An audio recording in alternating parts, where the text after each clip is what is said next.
जी भट्टी साहब, इसका मतलब है मरियम नवाज ने सही कहा, मेरी पार्टी मेरे साथ नहीं। राना सनाउल्लाह सब तो कह रहे हैं मेरा गालबर। अगर मैं समझूँ बादी नज़र में कि जनरल फैज़ ने मेरे साथ रब्ता किया, नहीं यार बात सुने, जज अगर वो लगवाते हैं, सवाल मेरा ये, लगाता कौन है?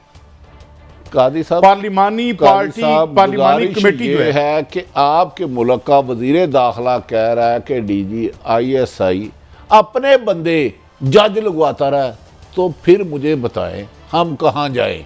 क्या इस वजीर दाखिला सबसे कोई पूछने वाला है भाई कौन कौन से उसने अपने बंदे लगाए हैं? क्या वो नाअहल थे, नालायक थे? आप इसका मतलब है सुप्रीम कोर्ट और राना सनाउल्लाह हाई कोर्ट को कंट्रोवर्सी में डाल रहे हैं, मुतनाज़ा बना रहे हैं कि इन्हें फैज़ ने लगवाया, एक ने लगवाया, दो ने लगवाया। तो यहाँ तो फिर नाम बता दें।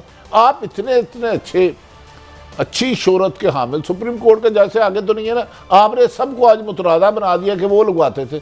तो भाई आप साहब, मेरा सवाल ही और है कि प्रोसीजर क्या है कि जब चीफ जस्टिस साहब नाम भेजते हैं तो नाम जाता है जो जुडिशल कमेटी, पार्लिमानी कमेटी है, उसमें ये भी मेंबर थे, राना सनाउल्लाह साहब भी उसके मेंबर थे, जिसमें वो कह रहे हैं मुझे सिफारिश आई। अगर सिफारिश करने वाला गलत था तो मानने वाला कौन है? अच्छा, वैसे मुस्लिम लीग नून ने तो कभी मेरा ख्याल है जजों की तैनाती में कोई रोल नो आज तक अल्लाह माफ करे एक सिंगल ऐसी मिसाल नहीं मिली होगी। मुझे एक वाहिद पाकिस्तान मुस्लिम लीग नून सियासी जमात है काजी साहब, आपकी 13 जमातें PDM में है, जिसने जिंदगी में कभी जजों की तैनाती में कोई रोल अदा नहीं किया, जिसने कभी किसी चीफ रिटायर्ड जज साहबान को या रिटायर्ड जनरल को कोई सरकारी ओहदा नहीं दिया। इसके अलावा कोई पार्टी तो बताएं। अच्छा, अब कुछ और इनकी नवाज़शात तो यार, आपकी नवाज़शात तो रोज़े रोशन की तरह या है। मैं आपसे जनाब से सिर्फ यही सवाल पूछ रहा हूँ कि चेयरमैन नैब की अपॉइंटमेंट प्राइम मिनिस्टर और लीडर ऑफ दी अपोजिशन करते हैं, एक कहते नहीं जी वो करवाते हैं और हम कर देते हैं और यहाँ आके गिले करते हैं। और यार अपने करियाने की दुकानें चला लो, अगर अपने इख्तियारात इस्तेमाल नहीं कर सकते तो वो धंधे करो जो तुम करते रहे हो। फॉर यूर काइंड इंफॉर्मेशन, जो मौजूदा चेयरमैन नैब सब तैनात हुए हैं, उन्हें मुस्लिम लीग नून के वज़ीर आज़म शहबाज शरीफ और मुस्लिम लीग की नून पर टिकट लड़ने वाले राजा रियाज ने नामजद किया है। ये कैसा अपोजिशन लीडर है? मतलब ये है कि यार आपके हाथ से काम हो रहा है, गवर्नमेंट आपकी है, और जो है वो आप कह रहे हैं जी गिले वो लगवाते रहे हैं और हम लगाते रहे हैं। Very good. तो ये फिर इकबाली बयान है, ये इतराफ जुर्म है, क्या कहें इसको हम? काजी साहब, मैं बात नहीं करूंगा। एक सियासी जमात की एक खातून है, कल उन्होंने CM सेक्रेटरीट में एक आदमी को इस तरह डांटा कि कोई आदमी अपने PN को भी नहीं डांटता। इससे ज़्यादा आगे नहीं बोलूँगा। ये मुल्क रूल ऑफ लॉ के बगैर चल रहा है, ये जिसकी लाठी उसकी की भैंस के मुताबिक चल रहा है। एक पार्टी की जमात की खातून रहनुमा है, कोई लीडर है, सरकारी ओहदा है, इस कदर सख्त नामुनासिब में वज़ीर आला के एक अफसर को उन्होंने, मैं वो बयान नहीं कर सकता, और कई तैनातियाँ उनके हुक्म पर हो रही हैं। काजी साहब, ये कहाँ गया इलेक्शन कमीशन? यार खुद कहाँ गया? तो हमेशा कहते हैं, मुझे बताए ना, मुझे बताए, हम तो बड़े मामूली लोग हैं, हमें आप उठाने की धमकियां दे रहे हैं, उठा लें जितने चुके जाने हंसी। मगर बात क्या है, औकात आपकी इतनी है कि आपके नीचे दूर डिस्टेंट आदमी जो है, जो वजीर दिफा से भी नीचे है, वो आपको ऑर्डर देता है और आप कह रहे हैं कि हम जज लगा देते हैं। तो फिर आप पर भी केस होना चाहिए या नहीं होना चाहिए?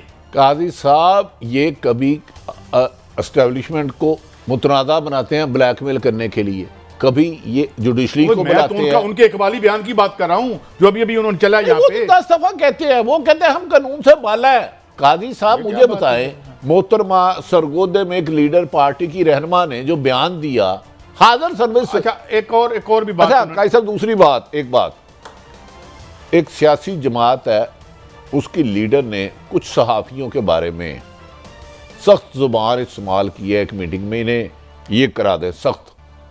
तो हम उनके बारे में अदालत में जाने का सोच रहे हैं। अगर आप एग्री हैं तो हम वकला से ये तो हमारे सारे, देखो जी, वकील तो हमारी पूरी टीम में बेचारी आएंगी जब हमारे साथ ये क्योंकि करेंगे। हमें खतरा है कि ये इमरान खान की आवाज़ बंद करने के बाद कुछ ऐसे सहाफ़ी जो ये समझती है हमारे खिलाफ है ना, कि हमारे लिए ये काबिल एहतराम है, उनकी आवाज़ें भी, या खुदा ना खास्ता अल्लाह ना करे, शहीद अरशद शरीफ का मकाम तो मेरे जैसा कमज़ोर नहीं, उन्हें भी मरवाना चाहते हैं और मुकदमा दर्ज करवाना चाहते हैं। तो मेरी आप इस हुकूमत से गुजारिश है, करना चाहिए। अगर आपको यकीन है कि आप रब से ताकतवर हैं तो ये देर ना करें, जल्दी करें जो करना है। ये बिलों की तरह बैठ के मीटिंगों में सहाफियों के नाम लेके टॉन्ट ना करें कि ये करवा दो वो करवा दो, कर लो। अब मैं क्या कहूं, चलो ਜੇ ਪਲਾਟ ਫੜ ਲੈਂਦੇ ਜਿਹੜੇ ਬੰਦੇ ਭੇਜੇ ਸਨ ਉਹਨਾਂ ਕੋਲ ਰਕਮ ਫੜ ਲੈਂਦੇ ਤਾਂ ਤੁਸੀਂ ठीक सा। आपके फ्लैट पे एक बंदा आया आपको पैसे देने, छोड़ो बात, हमने ये जिस दिन मरना जाए, जिस दिन हराम बिगड़े बच्चों को जिस दिन एक्सपोज किया ना, ये बड़े सेल में। अब कुछ नहीं भट्टी साहब, आप अपनी मुसीबतों में इनको टाइम नहीं मिलना। आगे बढ़ते हैं, अहम मसाइल हैं, अहम इशू हैं भट्टी साहब। एक जो हमारे हम मेरे ख्याल में वक्त कम है कि ये जो हमारे साबका सेनेट के चेयरमैन हैं, उन्होंने एक प्रेस रिलीज़ लिखी। मैं नहीं समझता कि उसमें कोई, बहरहाल उनका खौफ है, वो एक पुराने पार्लियामेंटेरियन है और I think government should come clear on that. इसमें वो वजाहत करे कि ये क्या सिलसिला है। इसके साथ साथ जो आखिर में हमने ये भी बात करनी है कि $18 बिलियन का क्या, फिर हमें एक केस पहले हम रिकॉर्ड का भुगत चुके हैं और अब आज अखबारों में ये खबर छपी कि वो जो लाइन है जो हमने वादा पूरा नहीं किया था ईरान के साथ, काजी साहब अदब एहतराम से मैं आपको मुझे अच्छा नहीं लगता आप जैसे साहिब इल्म को। डॉक्टर इशफाक हसन साहब आए थे, माशी एक्सपर्ट, उनसे तो बेहतर कोई नहीं है। उनका कहना था कि ये मुल्क डिफॉल्ट नहीं हो सकता, लेकिन कोई साजिश करके डिफॉल्ट करना चाह रहा तो फिर कौन बचाएगा इसको। कादी साहब इस घर को लग रही है, घर आग लग रही है, घर ही के चिराग से जानबूझ के IMF के साथ नहीं डील की जा रही।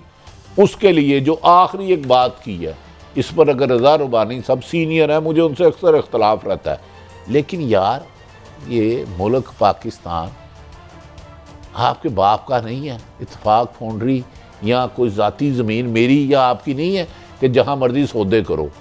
याद रख लें, इमरान हाँ आपको कुछ कहे ना कि अगर मुल्क की सलामती पर आपने अपनी ज़ात को तरजीह दी तो 22 करोड़ लोग अपना एहतजाज करेंगे और घरों में नहीं जाएंगे। हमें ये पाकिस्तान अपनी जान और अपने माल से 1000 गुना अजीज है। अगर इसका सौदा करोगे तो तुम्हारी दास्तान तक ना होगी दास्तानों में। बट सब मैं नहीं लगता कि एनीबॉडी को डेयर डू दैट। मुझे लगता है कि कुछ ज़्यादा ही सेंसिटिव हो रहे हैं। जो रज़ा रब्बानी साहब हैं वो कुछ ज़्यादा सेंसिटिव इस मामले में हो रहे हैं। ऐसा बहुत सीनियर पॉलिटिशियन है, सीनियर पॉलिटिशियन है। इसके अलावा उससे पहले भी हम देख चुके हैं बहुत से थिएट्रिक्स। ज़ाहिर एक दफ़ा उन्होंने सेनेट में एक दफ़ा आंसू भी बहाए थे और ठीक है, एक दर्द दिल रखने वाले आदमी को कभी दिल दुख भी जाता है, मगर मेरा ख्याल है ऐसा कुछ नहीं होगा हमें, क्योंकि ऐसा करना मुमकिन शायद ना हो। लेकिन भट्टी साहब असल बात यह है कि ये बात, ये जो ईरान की जो पाइपलाइन, हमारा एनर्जी स्टार्व्ड है। हम कभी इंडिपेंडेंट ना खारजा पॉलिसी बना सके हैं ना दाखिला पॉलिसी बना सके हैं, और अगर कोई खारजा पॉलिसी का इंडिपेंडेंट किसी ने नाम भी लिया तो फिर वो देख लो उनके साथ क्या हुआ। तो ये अब हमें ये ना हो सिलसिला कहीं कि ये $2 बिलियन ईरान कह रहा है कि मैंने तो खर्च कर दिया, तुम आगे से बलोचिस्तान से लेके आओ। देखिए काजी साहब, जिस मुल्क में रूल ऑफ लॉ ना हो, जिस मुल्क के हुक्मरान अपनी आवाम को उसके हकूक ना देता हो, उसका दूसरा मुल्क इज्जत क्या करेगा। अगर आपने ईरान के साथ एग्रीमेंट किया तो उसको पूरा करें, आपने चीन के साथ किया तो फिर हर एक को चीट करना छोड़ दें। कोई भी हुक्मरान हो, मैं किसी एक हुक्मरान वक्त की बात नहीं कर रहा यार, आप अपनी क्रेडिबिलिटी ख़त्म करते जा रहे हो।